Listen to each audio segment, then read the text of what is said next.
Is there any better feeling or sight than watching Lil Pappy down the sideline, chasing after Hughes in second gear, getting the ball off him? Hopefully you have Hughes and Pappy, because then you get the try assist and the try. Geez, that was special. Our first ton for the year, Ryan Papp. We definitely thought it could happen, but I probably didn't think it'd happen this quick. He obviously started a little bit slow the first couple of games, much better last game, and then absolutely goes off against the Dogs. 44-0. He's obviously going to score pretty well. He just is everywhere. His fitness is incredible.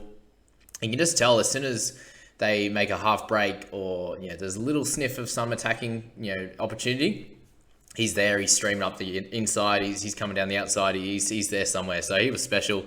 Obviously a lot of people have him, especially those that are playing this game properly. So 102 for him was spectacular. Just 4 tries, the try saver, the try assist, just did everything on the park, which was great. So good to see from him, and he's obviously a pretty important player to have. Averaging 60, which not many people are, so really good for him. Tavita Penguy, so he was big again. So obviously he played the 3 games so far, averaging 52. So he's had a low one and 2, a 55 and an 80 now. Another 7 offloads. He gets 28 points from that with the 4 tackle breaks. I made 29 tackles for no misses, which was pretty good too. So he played a fair bit through the middle. And we saw Josh Jackson move a little bit to the right edge. So that's obviously pretty concerning for him with Tavita. I think I like him a lot more through the middle as that kind of impact guy, get the offload away, the odd tackle break as well. So he's obviously a solid option. Do you have the guts to be able to get a 17 and hold him and then get an 80? As soon as people started with him or brought him in round 2, and then he got that 17 last week. It's like, do we trade him? Do we not? I'm like, well, if you want to, you can, but you know what you're going to get out of him. You're going to get a low one, you're going to get a high one. It's just, obviously just a bit of a roller coaster with Tavita. Kafusi went well. Kenny both scored tries. Xavier Coates, if you hold on to him, I think it's probably the smartest option was to hold on at the real cheap price, the wing fullback cover. When no one has a 4th wing fullback option really. If you're starting him week to week, it can be a little bit frustrating, but definitely a better game for him. And these are the games where he's going to dominate. Try assist, tries, decent run meters as well. So he was good with the 48. Harry Grant with 47. That's with 2 try assists as well. So we can see that with a few hookers this year that points can be hard to come by with tackles being sometimes down pretty low. You see what Reed's scoring at the moment, which we'll talk about later. But Harry Grant, 2 try assists, 3 missed tackles, a little bit of running, less than normal, and a little bit of kicking, but a couple of penalties. So not his best game. You take the 47. He still made 22k, averaging 54. So as we can see, guys, the point scoring is a bit different. A 50-point player is sitting closer to 700k at the moment. So just be aware of that. If you've got guys in the mid 400s that are scoring 40 plus, then they're a hold for sure. Even guys like Aitken are still making money, even hitting 42s and stuff like that. So you look at Arrow as well, making money with a 41. But we'll look at that a little bit further down the track. So Grant was there. King was back, so 49 minutes for him. Kind of slowed down at the end. A couple of offloads was good, but really solid with just the 1 missed tackle and the 1 error. He was great. Jerome Hughes with 2 try assists, 120 meters, 337 kick meters. So, decent without being spectacular. Only getting 5 points from points, overall is not the best. And he went off a little bit early. So he would have got a 50 odd if he stayed on. And for him, he's down 19k for the season, which means he's scoring pretty well where you'd hope him to with the reduction in tackle bust and kick meters, for example. So Hughes is solid. And people are worried so much about Burton. He's made 16k. Like he's scoring above what he's priced at. And he's keeper in the centers definitely, and could eventually turn out to be a keeper in the half. So if you own him, I'd probably look to hold on to him. For him to get 44 in a game like this, where it was only in base, he'd at 8 in negatives. I think you can just hold on steady to Burton. I don't see the rush in moving him on. You saw what Cleary came back and got 44 straight away. So yes, he's probably going to score somewhere in the 60s to 70, Cleary, but Burton, their games are going to start to get a little bit easier after the next few weeks. And if you're trading him out now, you're probably going to want him in round 8 or 9. So he's not going to be playing Origin either. There's something to think about with Matty. If you look a bit lower, Joshy King, that killed me when he scored a try, but is what it is. Thankfully, he went down 4 points in updates, or down dates, we'll call them. So 41 for him, 49 minutes, didn't have to come back on, which is completely fair. Bromwich didn't have to come back on either, so they played Alec McDonald a few extra minutes. But 50 minutes, I think, is going to be pretty fair for Joshy King. The 34 tackles, the 76 meters, only a few in negatives. He had, 8, which is a little bit more than normal. So his PPM's been really, really strong. But without that try, he's obviously at 33. I'd expect him with 50 minutes to be about a 37, 38 kind of player, because I wouldn't expect him to have that many negatives. So he's still making bulk cash at the moment, 47k. He's probably still got another 100k to go, just with the new scoring. So he's been special for anyone who picked him up, and I'm very upset that I didn't, unfortunately. Josh Jackson's really going down, so he might eventually become an option at some stage, but 39 meters run is just not normal for him. He used to make good, back in the last year, he was pretty much a must-have, big tackles, big run meters, so something's going on at the moment. I'm not exactly sure what it is, but I'd be steering clear of Joshy, owned by 1.3%, not too much at the moment. Corey Waddell, probably just a bit expensive if you're looking to pick him up. He should have that spot locked up. He's a solid player without being spectacular, and he'll have the opportunity once they come up against some easier teams to score some tries. But Waddell just doing okay there with 39. If you have McDonald again, you see you got that 45 minutes, so increased minutes for him. No Bromwich, no return game from Bromwich. Second stint from Bromwich.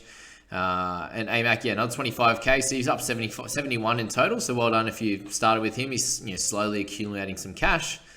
Adokar, just don't think is a good option in the dogs at the moment.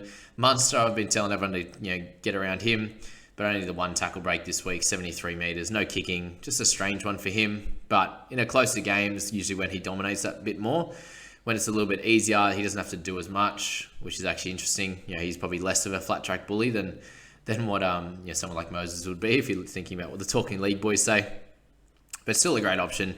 Has made 20k, -5 this week, but he'll be fine. Brenda Smith's probably the one that's a little bit annoying with the 50 minutes, only 29. But again, not really a game that's suited perfectly for him. He's probably better against the better teams as well. We can bury over, close to the line and do things like that. So he was okay without being spectacular. Loses a bit of cash. I don't think he's a buy yet until he bottoms out a bit. 5% of teams own him. Hold on to him if you have him, but he's a pick up at some point down the track, but not right now. Probably over Origin would be good. But anyway, that's that game. And we'll move to the Eels and the Dragons. So two of my favourite players had absolute beauties of a game, and that was obviously Pap. And then we have Dylan Brown again with another score over 80. Averaging 64.5 now, and he's up to 740k and made 99,000. So if you started with him, awesome. He was a 2.6 overnight. Let's see how many people end up with dill bags, and will he be a pod or not come the end of the week? Will he be? Will we get him up to 3.5%, 4%? Clearly my best pick of the preseason was Dylan Brown as the big pod. And thankfully that's helping my team as well. But the try early on in the game, a couple of line breaks. His defense is amazing. 26 tackles for no misses. He gets a turnover tackle in there, runs the ball, offloads. He was spectacular. Mitch Moses was also incredible this game. 2 try assists. He was awesome. The kick meters are there as well. The running's up. So when you get in 100 meters, he's gonna be doing special things. So well done if you hold on to Moses. I saw a few people go Moses to Cleary, which cost you 38 points and 400k this week. So tough times. But it just shows you that when they come up against lesser teams, they dominate. They've actually got a really good team, guys. Just be aware of that with those types of squads. That you just look at the Panthers, for example, and what Tunga, what May, what Crichton's doing. If you're an outside, if you're somewhere in the 1 to 7, so an outside back, you're gonna get benefit just being in a good team. When they come up against the lesser squads, you guys benefit on the edges. So that's what happens with Moses. He's definitely the flat track bully, and the game was close up to half time, but then Eels dominated from there. Wanga Blake got 2, Brownie with a nice try to go along with his efforts. Only the 2 in negatives. Again, not really an option at this point, but he was great. Papali'i went off after 65, so no 80 minutes this week, but he was absolutely killing it through 50 minutes and end up with 56. So he's still a great option. He's going to be awesome through the Origin period as well. So just keep that in mind. Has that dual position and the 3 offloads there. He just does a bit of everything, and no tries yet, which is that little bit of upside. Well done to those guys that held on to Penasini. He now starts to make money, which is great. So 27 this week, and he'll have a nice low break even coming into round 5. And for those that traded him out, it's unfortunate, but it was finally good to see him get a little bit of open space, a little bit of early ball where he could show what he can do. And that line break try assist was really, really good. So 2 offloads for him, the 21 tackles for 2 misses.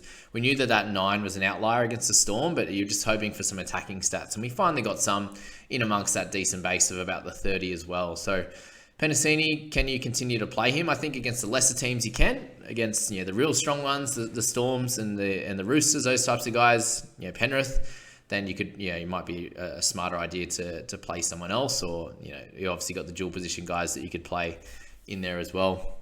But Penasini, good to see that money making potential start to happen. Unfortunately, didn't get to see that with Rocco Berry, but it is what it is.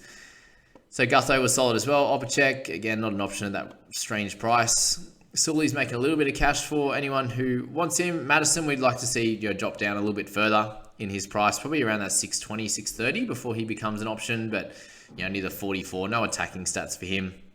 Unfortunately, Reedy, this is the big one now. He's starting to hemorrhage some cash a little bit. 693k now, down 87. Imagine how good my team would be if I picked Cookie over Reedy at a slightly cheaper price too. So you can see he obviously made 40 tackles. He does miss a bunch every game at the moment, which is killing him. The neg 14, so the couple of penalties, the error and the 4 missed tackles is really, really tough, to be honest. A turnover tackle in there. Sorry, not the turnover tackle, a 40-20 in there as well with the try, and he still gets 42. It's just not good enough, unfortunately, and he has to go. It's 4 dates now. We've given him 4 opportunities to do well, and he just can't do it. Ben Hunt didn't even have that good of a game, and they got pumped, and he still got 42. You know what I mean? It's pretty frustrating to see that from Reed. And I might use him to either go up to Cleary this week or bank some cash and make sure I get those cash cows, the guys that are pumping some money up at the moment, whether it be Taylor May or something like that. Just because I have Starling there, I've got Randall. There's definitely enough guys in the hooking position that could cover and score well, and we stop hemorrhaging the cash there and improve on our squad. So that's the thoughts of Reed. I did hold Birdie. Sorry, I traded Birdie instead of Reed, so I got the 7 extra points and at less 24k, unfortunately, with Reed, with Bird holding steady. So look at Bird, he's averaging 42.5 and he's still getting 31,000. So just remember, guys, the pricing's different these days. So just have a really good look at that. If you think someone's playing poorly and not living up to their expectations, then just have a look at how much cash they've made or lost over the first 4 weeks, and then make your decision following that. I think that would probably be the best thing going forward. But yeah, Hunty, so obviously a couple of line breaks and the 2 try assists was still good, with a couple of offloads as well. So that helped him out. But the 5 missed tackles and the error hurt him a little bit. When they come up against the lesser side, he'll continue to dominate, I think. So that's that. Birdie, again, completely up to you what you want to do with him playing 6. The 8 missed tackles is just a killer. He loves to come out of the line and throw his arm out.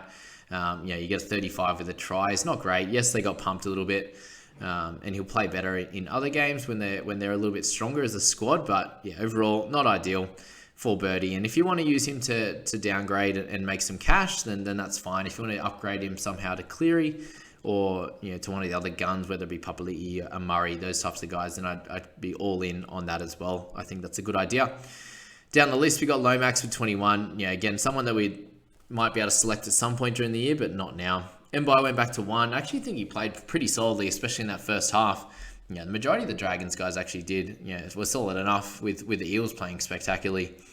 But yeah, a 20 for him wasn't good. Tautau Amone with the -2 in his 14 minutes on the park. So if you got him, he has to go. He's going to continue going down to close to that 240 if he continues to get 10 minutes off the bench. So yeah, see where he's named this coming week and what's going to happen. If he ends up back in the 6th role, then yeah, maybe you can hold him. But other than that, yeah, it's a bit of a tough one. Obviously, we've been speaking about getting rid of him for a while now. So if you haven't yet, you're in a tough situation. If you did already, then don't worry about it. But that's that for those guys. Let's just jump in and have a look at the rankings as well for this week. I think it's a good idea. So we'll jump into the team, into the rankings. All right, and have a bit of a crack at the top 10. So obviously getting a little bit of an idea on where my head-to-head team's at. It's not as good as last week, but that's okay. Here we go. So we got all out NRL fantasy. The guys that have got the podcast there have done awesomely. They're coming in at first now with a nice squad value. So everyone have a look at what your team values and squad values are at. So this is there's a couple of teams here who are doing really well. They've obviously got the Josh Kings, which would be very helpful. But anywhere around what do we got here? 11.28 is our lowest one. Sorry, 11.19 somehow. So my squad value is higher than the second team, but there's a few with the 11-4s, 11-2, anywhere around the 11-1, 11-2. I think you're going to be pretty solid at this point. This is assuming you're not in the top like 40, which is cool. But we'll jump in and have a look at this team anyway, and see where they're at. So obviously Payne Haas, having Murray in there has been killer. He's at 858k now. He's so expensive, but so is Payne. Having Moses this week was cool. Surely, would they have held Moses the whole time? Possibly. Having Burton the whole time as well. But if you look at the bench, it wasn't anything spectacular this week. What's the score? 982. So, having Murray in there, Murray and Moses in there was obviously really, really good. And no real negatives. So, no Brodie Jones, for example, and no Tuolangi. Had both for more, so that obviously hurt this squad. But, there's a few things in there we can poke some holes at. Obviously Birdie's not playing great. If Murray comes down to earth a little bit, then that could be good. In terms of the bench, you got the Tui, Va'alea, Ilias not doing great. Leo Thompson was average. So, it's not a team that you feel like you can't catch up to. Obviously, if you navigate these next few weeks right, I think you can. Whether it be Cleary coming out and doing well, this person doesn't have any spare cash at the moment to get a Cleary. So if Cleary comes out and starts getting 70s, 80s, then that's a way to catch up. Whether you jump on one of those good cash cows, this person doesn't have Taylor May, so that's something that's a little bit helpful for your squad if you can get there. So this one will be interesting to look at Baboon with the squad value fairly low. Okay, so it makes sense here that potentially they brought in Murray over the last week or two. Dylan Brown possibly this week as well to do really well. If we're looking at the bench here, so just not, with Kula not making any money, Vailea's not made any money, Tui, Ilias, would have started with all of them, for example, and that would have been tough. Panasini holding them. So, actually starting Penn this week has obviously really helped. So it kind of can make sense here why this player hasn't built a super big squad value with, no Josh King and the 4 on the bench. You're not really making any money with Panasini in the starting, also the same. So, it shows you can score well without, if you get lucky with your picks, for example, whether you can loop, whether... this person's been able to loop the last bunch of weeks with Va'alea. So there's a lot of different things you can do to still score really well. This team here has a big squad value, so bring back Jonathan Thurston. Yes, he's the GOAT. What do we got here? Joshy King's in there. So plenty of cash has been made there. Aaron Clark is starting with, which is interesting. Schiller's in there. So there's a few and Andrew Fafita. So there's a bunch of guys we can poke some holes at in here. And potentially catch up to this squad, but all the big ones have got Murray in there, for example. So if he comes back down to earth, then that would be helpful for a lot of teams. What else we got here? Number 4, all the Cowboy supporters killing it. How good! Shout out. Cookie's been great. King's in there. Dylan Brown. So both of Moore's in there as well. So see here, like emergency 5, they got lucky with Panasini finally having a good game, for example. All teams are fairly similar here, to be honest. All have Curdy Mann. All have Payne Haas as captain. What else we got here? Sexton in here. So that's an interesting one. Billy Smith. Again, put Billy Smith in there. Get Tyrone May as cover. Just all really things that are working out well. And these are all things you can do to do better and to get your name up the rankings. But very interesting for... Was it Luke Brooks bounce back year for Shawnee D? Well done. And we'll just have a little shout out to the 6, 7, 8, 9, and 10. We've got Cooper, we've got Liam, we've got Joseph, Kelly, and Cody. And then just a little scroll. Let me know in the comments if your name pops up here. Jaden B, Fantasy Rugby League. Not sure what that is. That's my brother's name. There you go. Cool. There you go. So that's the video, guys. I hope you enjoyed that. Please do like, subscribe. And there we go. Round out the top 50. Here we go. Let's say this one now. We got Renegade, a Gagai felt yo ass. We got my house is sore. Nice. Calm my house. Okay, there's some good ones in here. I'm not going to say that one. There was a funny one in there as well. So there you go. That's the video, guys. Hope you enjoyed that. We'll catch you in the next one. See you later.